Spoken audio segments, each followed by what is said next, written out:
TV Batuíra Portugal. Para lá do amanhã. Então, mais uma vez, boa tarde a todos. Que Jesus nos abençoe. Ora, muito bem. Então, a nossa conversa hoje é sobre algo que nos traz muitas vezes até à casa espírita, algo que é motivo de perguntas para muitos de nós, ou para quase todos. E algo que muitas vezes não fica muito bem esclarecido, mas que é uma faculdade, a mediunidade, é uma faculdade que é inerente a todos os seres. Obrigada, Beatriz.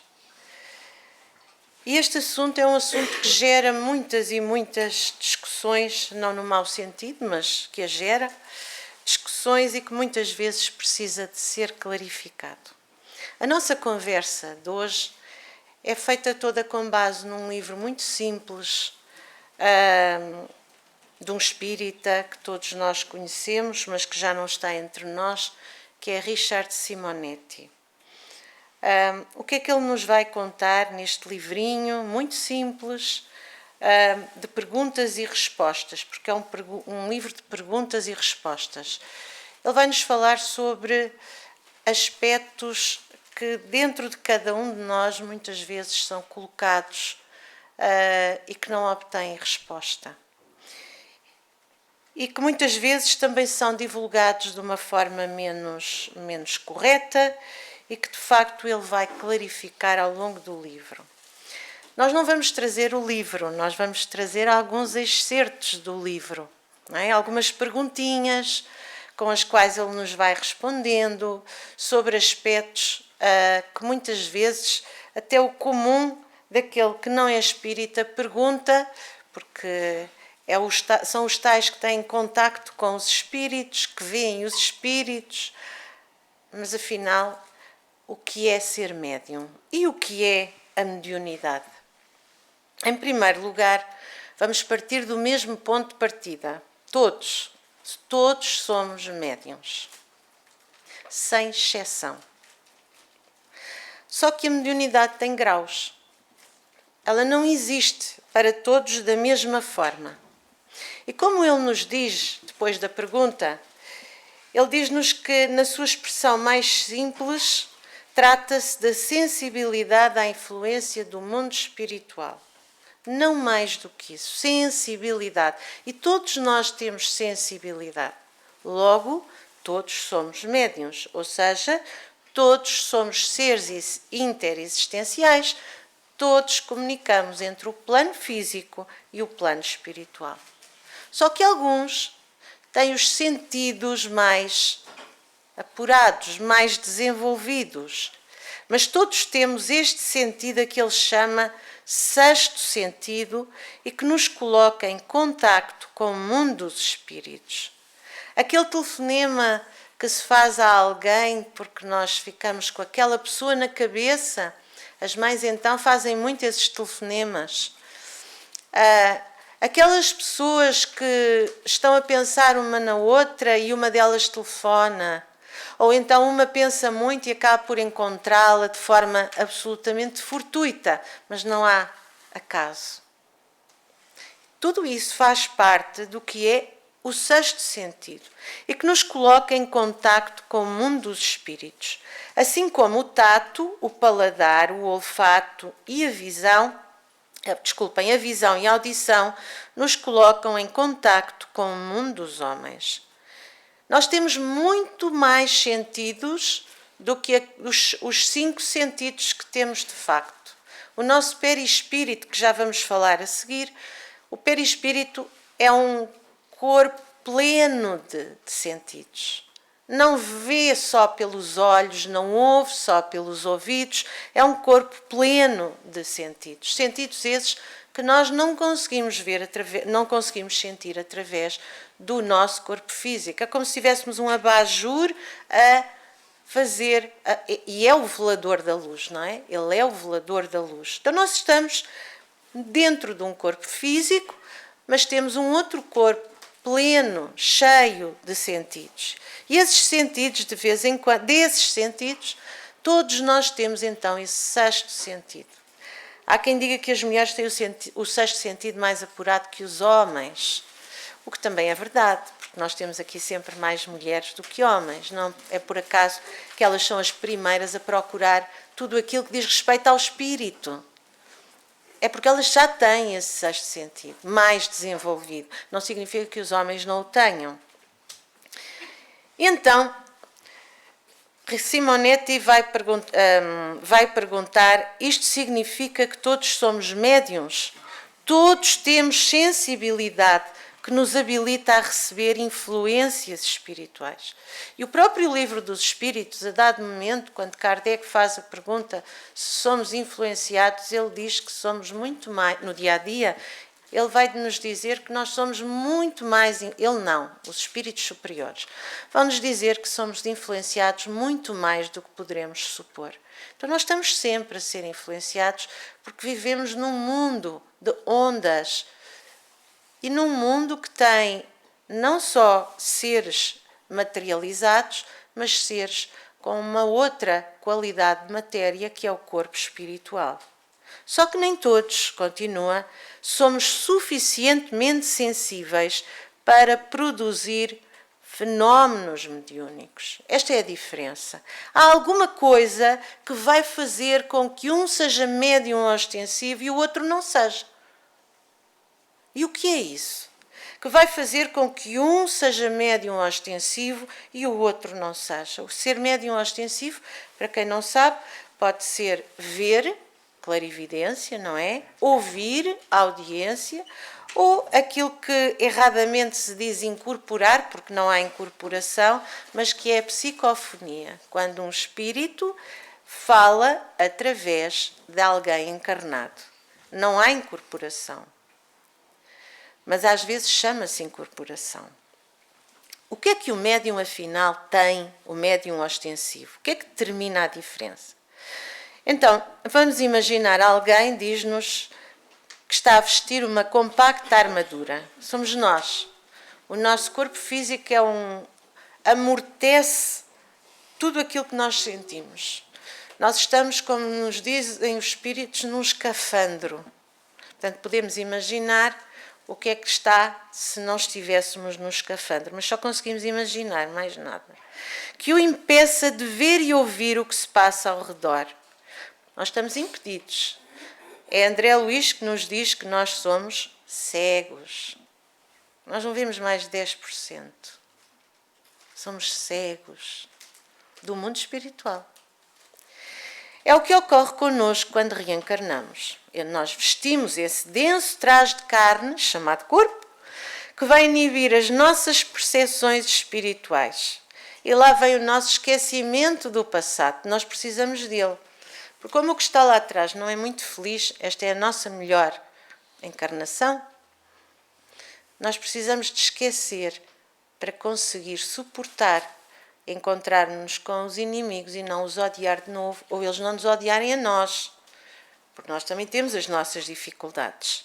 Então o médium é alguém que tem o quê? Tem uma abertura nessa blindagem, nessa armadura. Ele tem uma janelinha, só uma janelinha. E a janelinha não é igual para todos os médiuns. Se ouvirem um médium dizer que vê uma realidade e outro que vê outra, isso é verdade. Eles não mentem. É que eles não conseguem ver todos a mesma coisa. Eles só têm uma janelinha. Imaginam um olhar para aqui e o outro olhar para ali. Eles não veem a mesma coisa. Não conseguem. Não é? Então eles têm essa blindagem, essa janela. E o que é que essa janela vai permitir? Comunicarem com o mundo espiritual. E Simonetti vai perguntar, essa abertura é de ordem física? Está no corpo físico? E ele escreve o seguinte, a mediunidade é uma faculdade espiritual, não é do corpo físico, mas inerente a todos os espíritos. Ponto número 1. Portanto, todos somos médiuns. Quando reencarnamos, ela fica sim sujeita às condições do corpo. E nesse aspecto, nós podemos dizer, só nesse aspecto, que ela é orgânica. Porquê que ele é médium? Porque o seu corpo físico foi programado para ter essa janelinha, essa abertura na blindagem. Então ele tem a abertura porque ele já vem com ela do mundo espiritual. Ele já renasce com essa tarefa. Se ele vai aceitar ou não, isso já vai ser com ele. Mas ele já nasce com essa condição orgânica. E que está, portanto, subordinada a uma estrutura física que não iniba o contacto mais amplo com o mundo espiritual. E ele vai perguntar ainda, que é algo que as pessoas às vezes acham, minha mãe era, eu também sou. Não. Já agora, não é assim. Não é genético.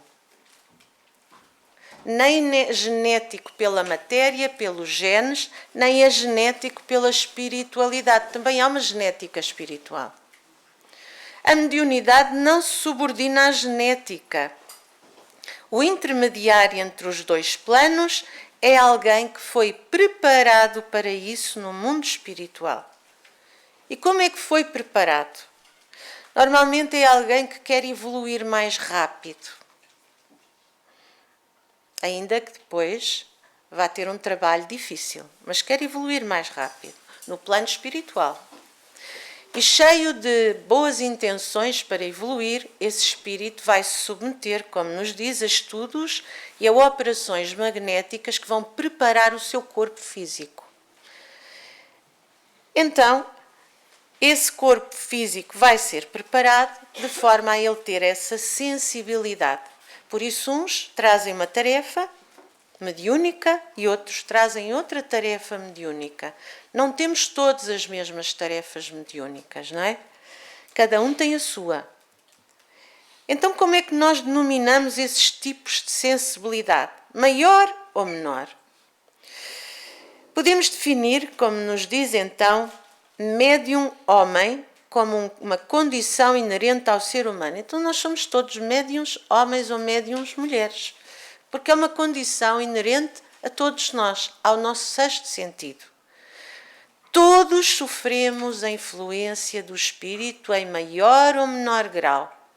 Todos temos a mediunidade mais sublime, que é a intuição. Aquilo vai correr bem, aquilo vai correr mal. E quando não ouvimos a primeira voz, que é a da intuição, normalmente estragamos tudo. Normalmente estragamos tudo, porque a primeira voz é suave, mas é a voz da intuição. Quem é? É o espírito próximo de nós e amigo que nos está a segredar ao ouvido o que nós temos que seguir ou fazer. E há o homem médium. Este sim é dotado de uma sensibilidade maior que habilita ao intercâmbio com o além. E este vai então fazer a comunicação com o além. Kardec chamou-lhe médium. É um neologismo criado, uma palavra nova criada por Kardec. Mas há médiums desde a antiguidade. Todas as civilizações tinham médiums. A mediunidade não foi inventada por Kardec. A mediunidade foi estudada por Kardec, mas ela já tinha sido encontrada há muito tempo entre a humanidade. A humanidade já há muito tempo que conhecia essa ligação ao mundo espiritual. E daí começar, como todos nós sabemos, a criar essa ligação ao divino, ainda que as primeiras ligações ao divino começaram com as pedras, com o sol, como nós sabemos, eram as ligações à natureza. Mas nós sempre tivemos essa percepção de que éramos seres que não éramos daqui, que éramos espirituais e que havia uma divindade. Não a conseguíamos era projetar, como ainda não conseguimos. Porque se formos à primeira pergunta do Livro dos Espíritos, Kardec não pergunta quem é Deus, Kardec pergunta o que é Deus. Nós não conseguimos conceber Deus ainda. Então, voltando à nossa conversa sobre mediunidade, o homem médium é aquele que tem essa sensibilidade maior e que vai ter esse intercâmbio com o além, mas um intercâmbio que Kardec estudou de forma racional e que produziu o livro dos médiuns, como nós sabemos, não é? Ora bom, então vamos recordar que nós somos compostos de espírito, perispírito e corpo. A nossa blindagem, então, é o corpo físico, que está à nossa direita, e ele encerra dentro dele o perispírito. Já agora o perispírito é assim porque nós também não o conseguimos desenhar como ele é. Mas ele tem órgãos, ele não é oco. Ele tem órgãos, mas nós não conseguimos fazer mais do que isto. Por agora também, ainda não conseguimos ir mais além. E o nosso espírito preside então, seja ao perispírito, seja ao corpo. Mas o médium tem algo que é tal janela que foi trabalhada no plano espiritual, essa janela que ele traz no cérebro, como todos nós trazemos, a quem a medicina dá pouca importância, que é a epífise ou a glândula pineal. É muito pequenina, no máximo tem 8 milímetros, de 5 a 8 milímetros de tamanho, e pesa no máximo 15 gramas. É minúscula. Mas nesta glândula pineal vão ser produzidas hormonas psíquicas, e quem diz isto é André Luiz no livro Missionários da Luz, e chama-lhe a glândula da vida mental.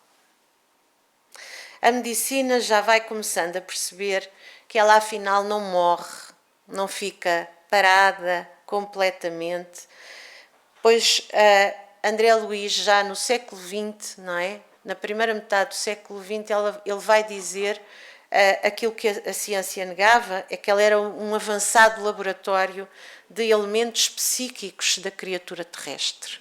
E para a medicina nada disto estava correto. Neste momento, as descobertas vão indo no sentido de que ela realmente continua a funcionar. E ela vai presidir aos nossos fenómenos de emotividade. Então, ela é muito importante para todos nós. E foram os espíritos superiores que nos vieram dizer isto. Ela é, de facto, a glândula da vida mental. E a partir dela, todo o trabalho foi feito para que o médium tivesse essa abertura na blindagem. E essa abertura na blindagem vai provocar o quê? Bom, geralmente, quando nós conhecemos um médium, especialmente um médium que ou não sabe que é médium, ou está a começar, ou está a descobrir, geralmente estas pessoas têm dificuldade para manter a estabilidade emocional. Elas variam muito da tristeza à alegria, da depressão à euforia, do bom ânimo ao desalento. E às vezes os familiares até lhes dizem assim: olha, tu pareces bipolar. Nós temos aqui na casa uma médium que já ouviu isso. Tu pareces bipolar. Amanhã és uma, tarde és outra, à noite és outra. Nem sempre essas emoções estão associadas ao dia-a-dia da pessoa. Elas têm a ver com mediunidade? Têm. Como ele nos diz, têm, sem dúvida. Essa ciclotimia, ou seja, essas mudanças de humor, essa diversificação inexplicável de estados emocionais, está associada à natureza dos espíritos que se aproximam de nós e das influências que sofremos. Estados de alma diferentes que podemos experimentar quando as entidades se aproximam e nos influenciam. Primeira coisa, como é que podemos ir ultrapassando as nossas dificuldades? A Casa Espírita dá-nos recursos e muitas vezes chegamos aqui exatamente porque vimos à procura desse alívio, desse esclarecimento, dessa dessa ajuda que não somos capazes de compreender sozinhos. O que é que a casa nos oferece? Oferece-nos o passe, como nós sabemos, como grande ajuda para as nossas dificuldades, mas nós não nos podemos esquecer, por exemplo, que as nossas dificuldades vivem connosco. Então há algo que nós precisamos de fazer, já que elas vivem connosco. Nós precisamos de nos melhorarmos a nós mesmos. E a Casa Espírita também tem outra resposta, que é ajudar-nos a aprender o que é mediunidade, mas acima de tudo, as leis do Evangelho. É que quem não melhora moralmente, não consegue melhorar espiritualmente. Moral e espírito estão interligados. Diz-me com quem andas e eu dir-te-ei quem és.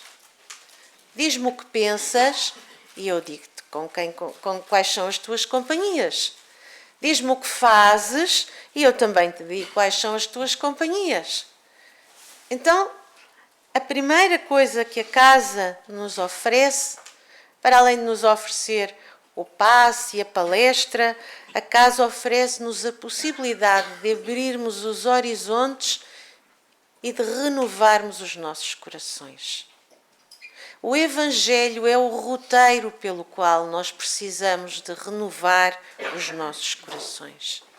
Sem ele nós não somos capazes de demonstrar que já não estamos a vibrar naquela sintonia.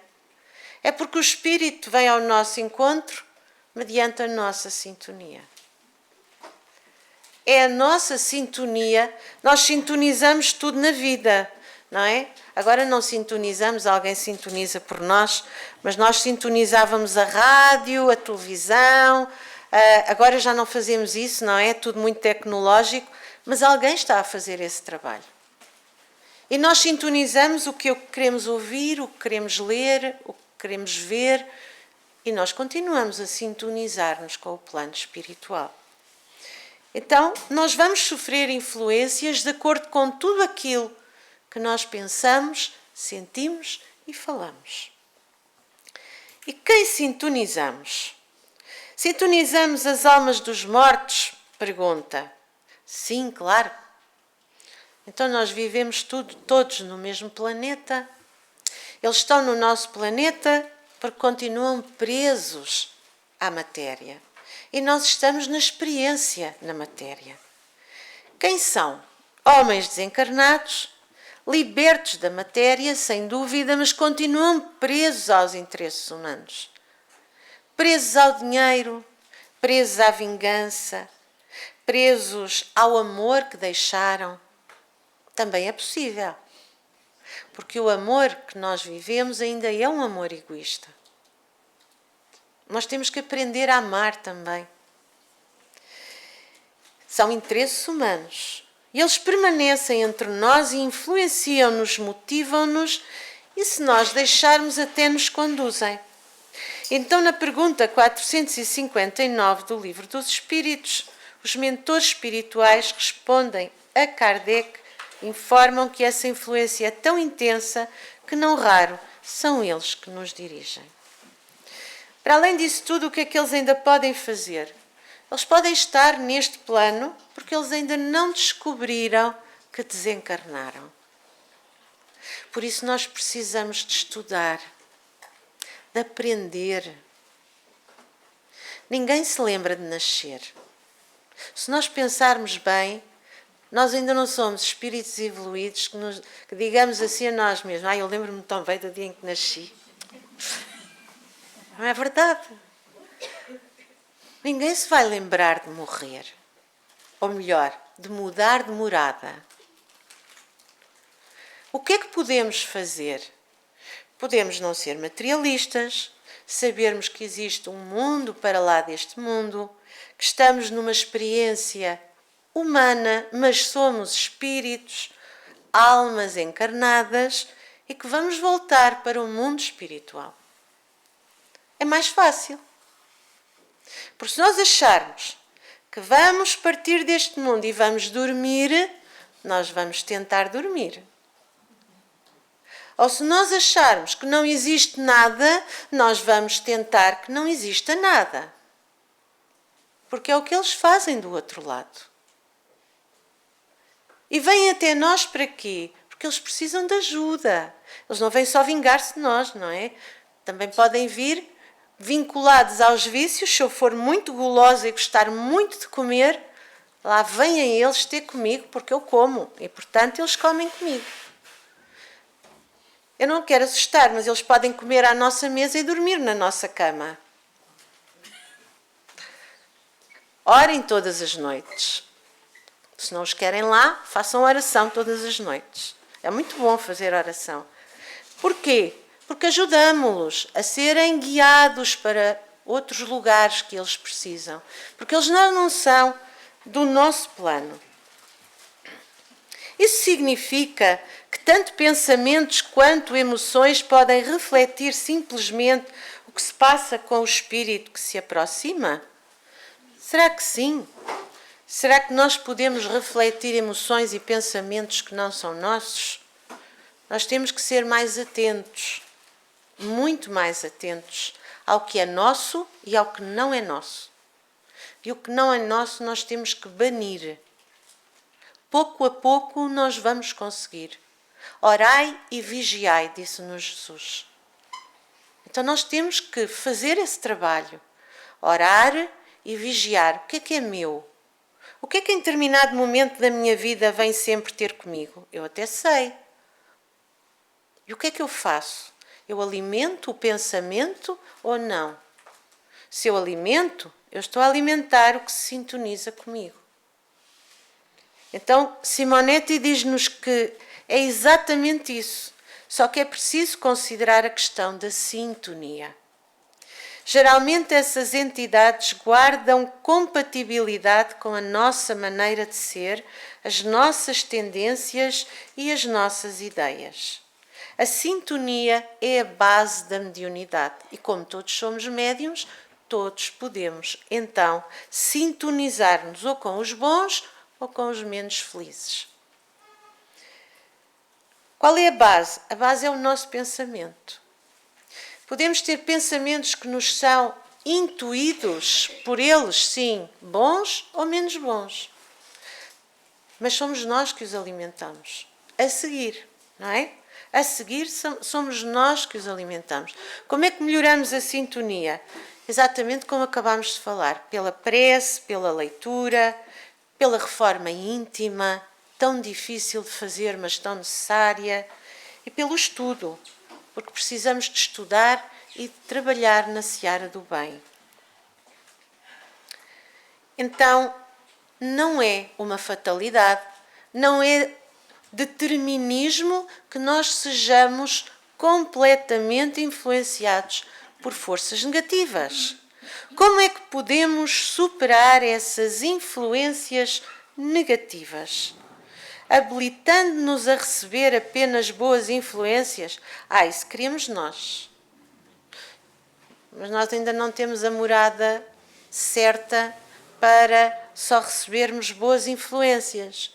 Não nos esqueçamos que estamos num planeta de expiações e de provas.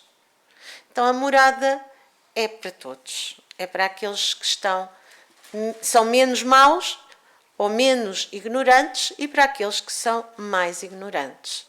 Mas ainda assim, nesse contexto, nós podemos escolher. Nós temos livre-arbítrio extraordinário.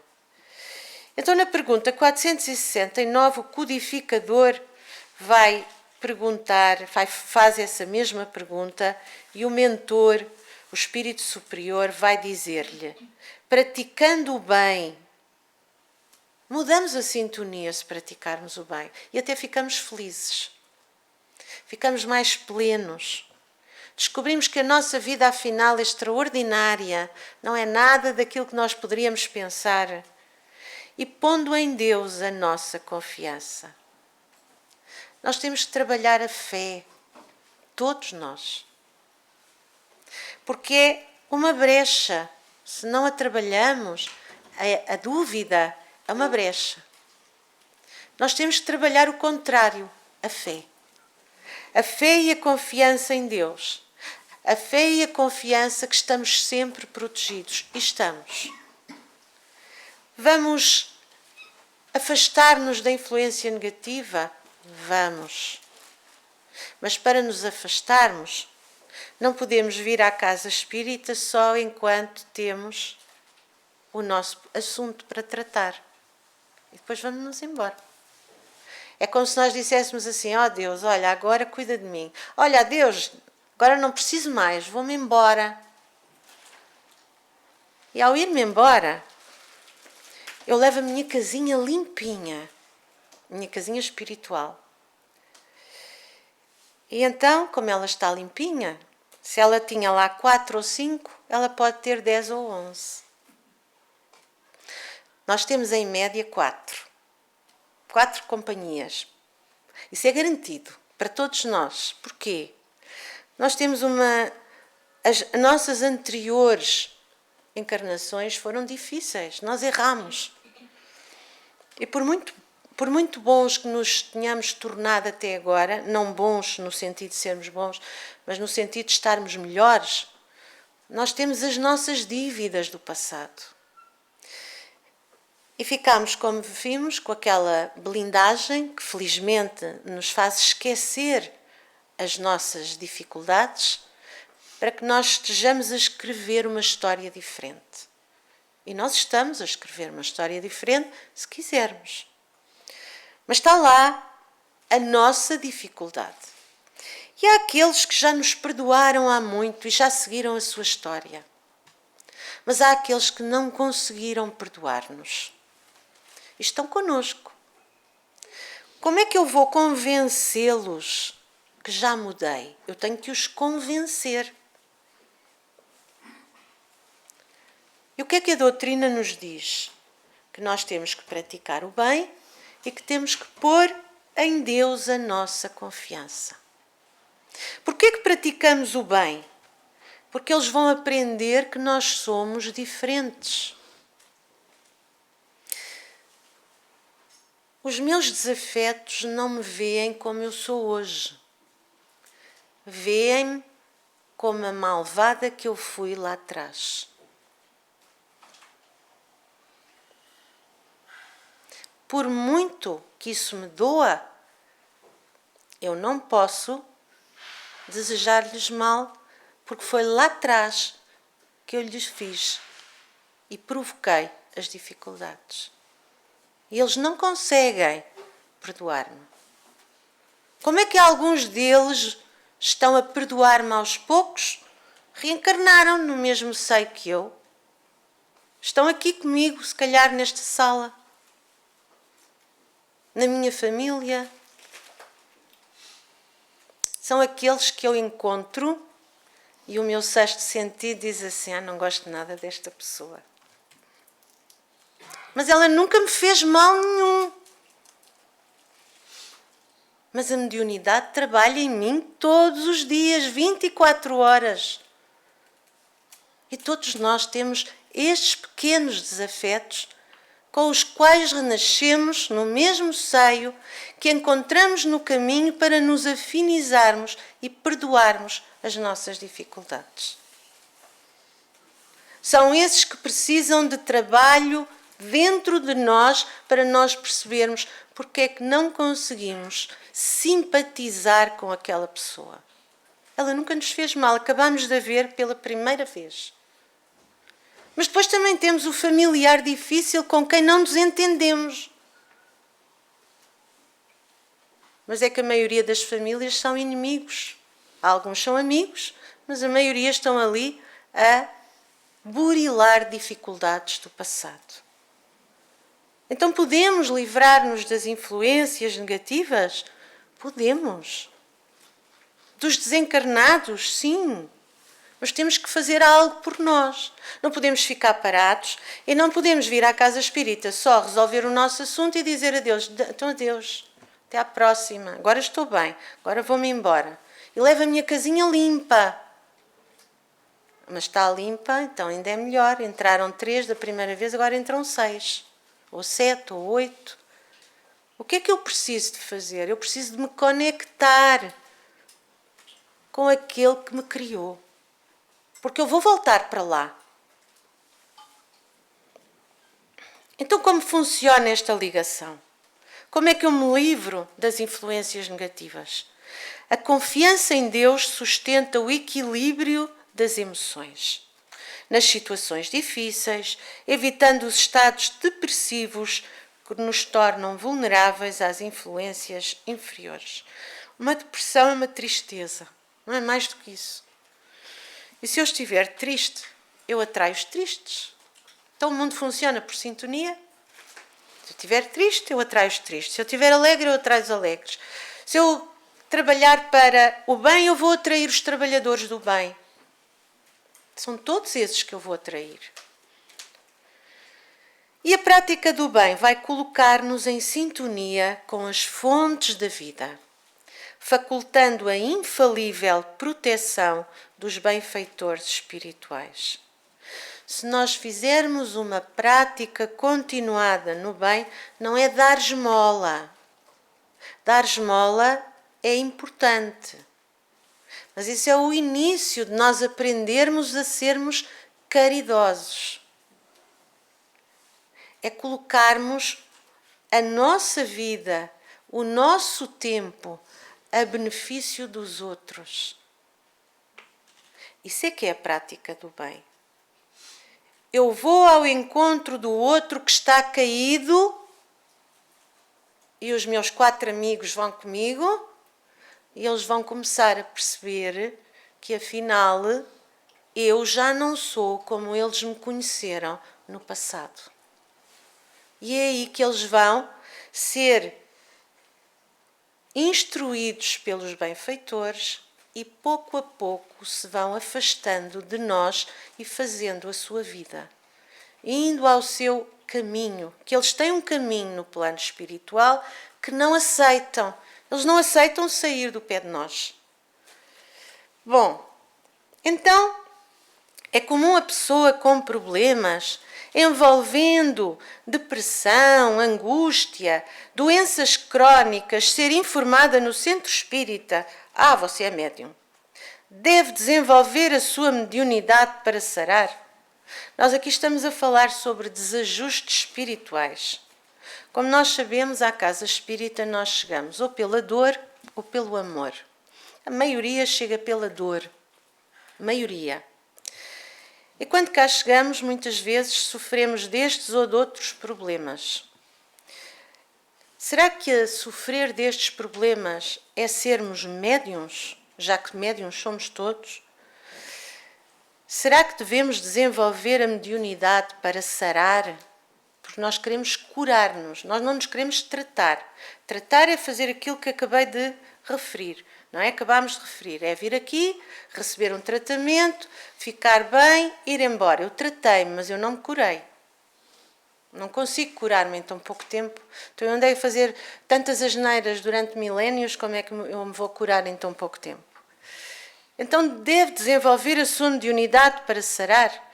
E ele diz-nos que é o que dizem os dirigentes espíritas menos avisados. Primeiro que tudo, desajuste espiritual não é mediunidade.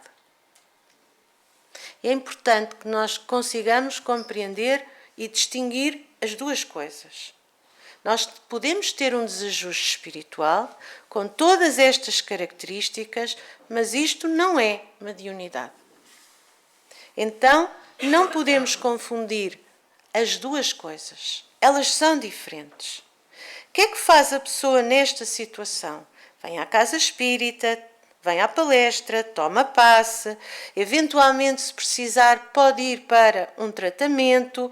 Isso temos na casa atendimento fraterno, e o atendimento fraterno é dirigido a alguns casos em particular. Alguns vão para tratamento, outros não é a resposta, mas não são coisas semelhantes.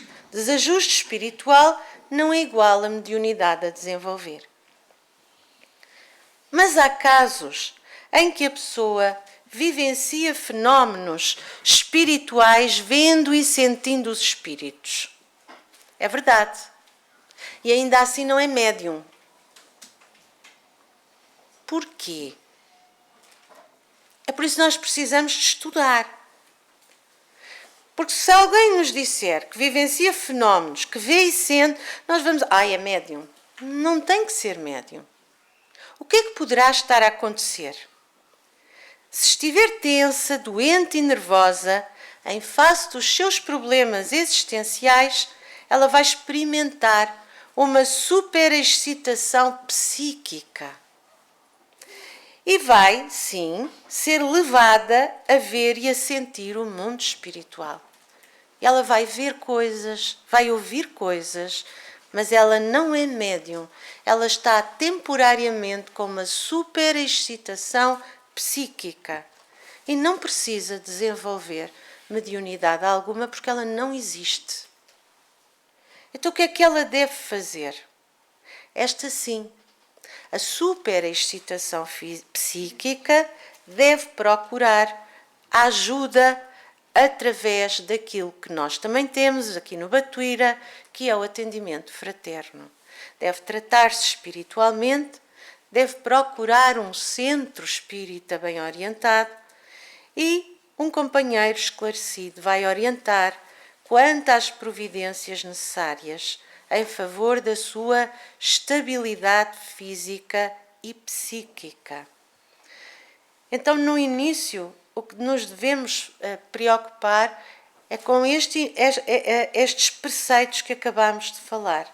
Desde o estudo, ao passe, à palestra doutrinária, ao trabalho, quando já está integrado, e ao tratamento, se houver uma superexcitação, para controlar a sensibilidade. Controlada a sensibilidade, aquela pessoa deixa de ver, deixa de ouvir, porque a ligação magnética é quebrada. Com quem? Com os nossos irmãozinhos menos felizes. E ela deixa de ter aquelas dificuldades que ela tinha no passado. E ela passa a viver bem, é verdade. Mas ela passa a viver bem porque ela fez todo esse percurso. Se ela o abandonar, ela pode voltar a sentir da mesma maneira as mesmas coisas. Então, a par dos recursos mobilizados pelo Centro Espírita em favor das pessoas com problemas físicos e espirituais, o que mais pode ser feito? O mais importante compete ao próprio interessado. Somos nós que vamos ultrapassar as nossas dificuldades. Nós produzimos, através da nossa vinda ao centro, do nosso estudo, do passe, do trabalho, nós produzimos a autocura com o tempo. E muitas vezes, aquela pessoa que está a sentir-se mal, que está a sentir todos aqueles sintomas, que ela foi ler ao livro, e no livro diz que é tudo mediunidade. E é, mas não é para ela. É para um médium ostensivo. Ela tem uma superexcitação psíquica. Então, se ela fizer isso tudo, ela vai fazer a sua própria autocura. No cumprimento das orientações que ela recebe, destacaríamos por fundamental a aprendizagem da doutrina espírita.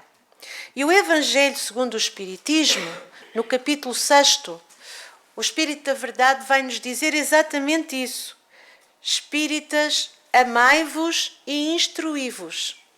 Sem essas duas condições, nós não vamos conseguir ultrapassar as nossas desarmonias espirituais. Porquê? Porque é lá que está o roteiro do nosso crescimento espiritual e é dessa forma que nós vamos superar os males que nos afligem. Jesus curou muito. Eu vou no meio da palestra, portanto eu já não vou acabar. Jesus fez muitas curas, mas nós temos que nos lembrar o que é que Jesus dizia. Vai e não peques mais. O que é que valia àquela criatura Jesus ter tirado a paralisia, ter dado a fala, se ela ia fazer exatamente o que fazia antes? Ele sabia que ela ia fazer exatamente o que fazia antes. Mas também lhe dava o conselho: vai e não peques mais. Senão o que é que vai acontecer? Adoeces de novo. A desarmonia espiritual e física vem ao teu encontro. Então é isso que nós precisamos de fazer. Usar o Evangelho, usar todos os preceitos de Jesus para o nosso crescimento espiritual e para curarmos a nossa alma. Como seria essa aprendizagem? Pela frequência às reuniões doutrinárias, à participação em cursos. Nós não lhes chamamos cursos, chamamos-lhe estudos. No Brasil chamam-lhe cursos, portanto, o nome também serve, que todo o centro espírita bem orientado deve manter. E temos vários estudos que vão sendo direcionados para várias situações e que são complementados com a leitura e o estudo do livro espírita. O livro espírita é um livro que nos vai ajudar a evoluir, a sintonizarmos com o mundo maior, a pôr-nos em situação de compreender as nossas dores. Ele está sempre à nossa disposição, podemos levá-lo para onde quisermos, até no nosso telemóvel, e podemos aprender profundamente com as suas lições. O que é que nós precisamos? De ler, de reler, de voltar a reler, porque nós não assimilamos tudo de uma vez. Então há cursos sobre mediunidade no centro? Há sim. Todo o centro bem orientado tem na sua base o estudo, porque o estudo é que vai ajudar o ser a evoluir. É um serviço a ser instituído em todos os centros espíritas, na medida em que os seus dirigentes compenetrem da sua importância. É o aspecto mais importante. Um centro que abra deve abrir com estudo. Não é a mediunidade o aspecto mais importante. A mediunidade é o último aspecto. Antes, precisamos de nos renovar intimamente. E a ajuda que recebemos no centro, quando frequentamos as reuniões e recebemos o passe magnético, não é suficiente para neutralizar essa influência? Isto é uma repetição um pouco do que já dissemos. Não é. Nós temos uma ferida, como nos diz Simonetti. Não basta espantar as moscas. Nós temos que a curar. Se nós espantamos as moscas só e voltamos com a ferida, ela nunca mais se cura. Então, os recursos de ajuda espiritual do centro afastam espíritos perturbadores, mas eles podem retornar ou outros podem vir. Aqueles podem ser evangelizados, é verdade, porque enquanto nós aqui estamos, todos aqueles que tiveram autorização para passar o portão tem proteções magnéticas e nem todos tiveram autorização para passar o portão. Uns ficaram lá fora. Podem estar ligados com a nossa mente. Até nos fazem dormir, que é para não ouvirmos nada. Saímos daqui exatamente como entramos. Não ouvimos nada. Pronto, é o que eles querem. Mas há outros que entram connosco. E as nossas paredes não existem no plano espiritual. Por trás de vocês está um anfiteatro, onde eles ouvem tudo aquilo que está a ser dito, mas onde o mundo espiritual vai aproveitar também para os ajudar. E alguns vão ficar. Vão ser evangelizados, compreenderam que não era nada daquilo que eles deviam seguir no seu caminho. Mas se nós não nos renovarmos, aqueles ficaram, mas vêm outros. E é isso que nos está a ser aqui dito. Então nós precisamos de fechar a porta. E o que é que significa fechar a porta? Fechar a porta é uma significativa, como nos diz a advertência de Jesus, quando afirma que um espírito impuro, afastado, retornará trazendo outros, e que o estado da vítima ficará pior. Portanto, é preciso que desenvolvamos as nossas próprias defesas. Isso implica uma mudança de atitude perante a vida. E nós, quando começamos a olhar a vida do mundo espiritual, e os livros ensinam-nos isso, porque os livros não nos falam, os livros falam-nos da nossa vida na Terra, mas muitos contam-nos testemunhos do mundo espiritual. São testemunhos de quem já lá chegou e que teve boas experiências ou experiências menos felizes. Isso leva-nos a mudar a nossa atitude, fruto da disciplina do estudo e da aprendizagem a respeito do assunto. Então há quem reclame que ao iniciar um curso de espiritismo, eu vou à casa espírita, já agora, vou interromper. Ai, eu senti-me tão mal. Ai, eu não volto aqui. Nem pensar. Então vamos ver o que é que isso quer dizer. Ao iniciar um curso, sentiu que muitos problemas surgiram, particularmente no dia da sua participação. O dia correu mal, senti-me mal. Tudo correu, dormi muito mal de noite. Por que é que isso acontece? É natural. São as moscas que não querem que o ferimento se feche. São os nossos amigos que pretendem impedir que nós desenvolvamos defesas que neutralizem a sua influência. E vão-nos criar embaraços de toda a ordem. E nós chegamos aqui e ficamos muito irritados ou ficamos muito sonolentos. Os sonolentos ficaram lá fora, mas têm ligação magnética com quem está cá dentro. Ou então, claro que há o sono do cansaço. Esse sono é diferente. Mas há aquela pessoa que sistematicamente dorme. Alguma coisa se está a passar na vida dela.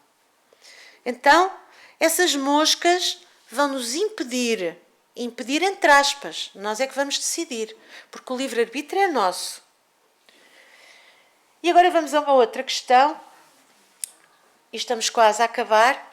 Porquê é que alguns centros espíritas não realizam reuniões mediúnicas públicas? É o nosso, por exemplo. Um centro espírita que queira fazer um trabalho sério com o mundo espiritual tem uma equipa encarnada e comprometeu-se com uma equipa desencarnada. E sintonizou-se ao longo de semanas, meses, anos. Estamos a falar de anos. A equipa desta casa tem pessoas que estão lá há anos. E essa equipa está absolutamente sintonizada e tem que trabalhar toda para o mesmo lado, no mesmo barco, fazendo exatamente aquilo que lhe é pedido. Se nós vamos colocar numa reunião alguém que só quer olhar, ver, vai desestabilizar com o seu pensamento, com as suas emoções. Não é por mal. É assim mesmo. O ser humano é assim. Não é diferente. Então as reuniões, normalmente mediúnicas, não são públicas. Mas nós podemos dizer assim, mas o Chico fez muitas reuniões públicas. Mas o Chico está noutro patamar e ele estava a fazer um trabalho enorme de divulgação do espiritismo. Enorme, não é? Nós conhecemos o seu trabalho amoroso com as cartas às mães. Era público, mas era outro trabalho. Neste momento, elas são feitas de forma privada para garantir a harmonização do ambiente. E essa harmonização, como eu já falei, eu vou passar, a harmonização são esses pensamentos que têm que ser orientados por todos que fazem parte da reunião no mesmo sentido, trabalhar no mesmo sentido, orientar a sua vida para que naquele dia, àquela hora, todos estão aqui, naquele dia da semana. E se não há harmonização, o médium é aquele que mais vai padecer. Mas não é só o médium, é o mundo espiritual, que preparou um conjunto de entidades para trazer e a reunião não vai ser produtiva. e vão ter muito mais trabalho para harmonizar o pouco que é possível. E o médium vai ter dificuldade em captar o pensamento do espírito comunicante. Vai haver benefícios muito poucos numa reunião dessas. Então as reuniões têm que ser privadas para que não haja esse desequilíbrio. E tenho 1 minuto. Ora bom, músculos para a alma. Então era uma jovem, ela queria paz e vai até ao centro espírita. Eu vou passar, ela vai falar com Chico, porque Chico era aquela pessoa que quando viveu, deu muitos conselhos e consolou muita gente. Então ela disse-lhe que não suportava mais a pressão, que a vida era um inferno, queria livrar-se, era do obsessor que a deixava agoniada. Ela tinha todos aqueles sentimentos que nós acabámos de ver. E o médium, com a sua delicadeza, que nós já vimos todos nos múltiplos vídeos que temos disponíveis, vai dizer: trabalhe, minha filha, trabalhe muito até desfalecer. Quando a gente desmaia de cansaço, o obsessor não nos consegue envolver. O trabalho do bem foi feito. E o comentário do médium lembra o velho ditado: mente é forja vazia, é forja do demónio, pensamos tudo o que não devemos. Às vezes conhecemos aquela pessoa que está doente e diz assim: não, eu vou trabalhar faz-me melhor. É melhor eu ir trabalhar do que ficar em casa. É um pouco isto, ou é muito isto. Mente vazia é forja do demónio. Quando não temos o que fazer, afloram as tendências inferiores e vamos favorecer a sintonia com os espíritos mais infelizes. Então a nossa grande, eu vou continuar, a nossa grande luta e a nossa grande proteção é o trabalho. Quanto maior for o nosso empenho em servir o próximo, melhor vai ser a nossa condição para sermos amparados pelos benfeitores. E acabamos aqui. Abençoada seja a exaustão física que venhamos a experimentar, ou seja, o trabalho no bem, porque esse vigoroso exercício que fortalece os músculos da alma habilita-nos a resistir às incursões das sombras. Então, todos somos médiuns, todos temos um imenso trabalho para fazer, mas dentro de nós mesmos. Muito obrigada por me ouvirem e muita paz.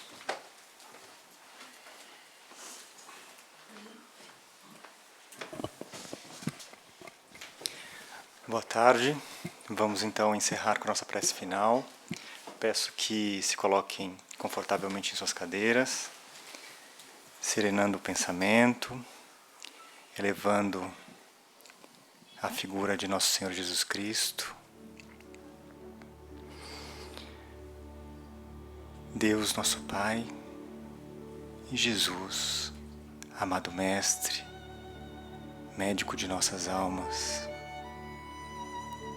Agradecemos, Senhor, por estar aqui novamente em sua casa.